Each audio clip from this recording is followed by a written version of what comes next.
Managers are constantly under huge pressure. When results do not go as expected, most clubs decide to terminate a manager's contract and move on to a temporary fix by employing an interim manager. This is usually done until they find a candidate that is right for the job, and although some interim managers come in and make things work, most interim managers in recent history or memory cause more harm than good. There are three main reasons why interim managers such as Frank Lampard failed at teams like Chelsea. Club culture. As per the definition of website coachingmanual.com, a culture is an expression of a team's values, attitudes, and beliefs about sports and competition. It determines whether, for example, the team's focus is on fun, mastery, or winning, or whether it promotes individual accomplishments or team success. Once interim managers come in, they have little to no time to change the club's culture, but rather they are instantly judged on results. A manager would rarely be able to affect the team's results if he cannot change the club's culture. Some players do not only need motivation, they need to be rid of certain habits and attitudes, and that takes work. Interim managers rarely come into a club with technical staff, and this even makes his job much more harder. Installing a positive club culture offers benefits on and off the pitch, and to have a positive team, you must be getting results on the field, and that is what normally lacks. Clubs in transition. Sometimes clubs merely underperform because they might find themselves in a transitional period.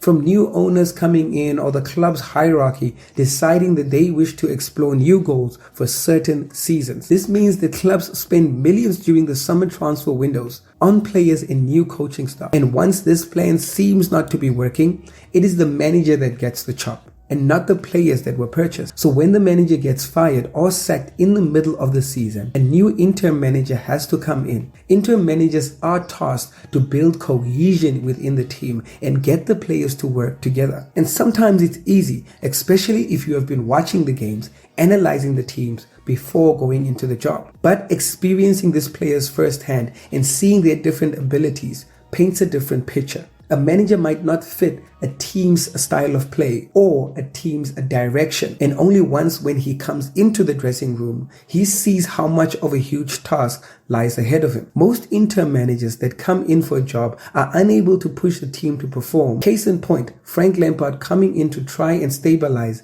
an underwhelming Chelsea side during the 2022-2023 season. Chelsea had new owners and a batch of new players that came in that could not get results under coach Graham Potter. After sacking Potter, the club brought in recently sacked manager Frank Lampard to try and hold the team together until the end of the season. And that just made things worse for the club.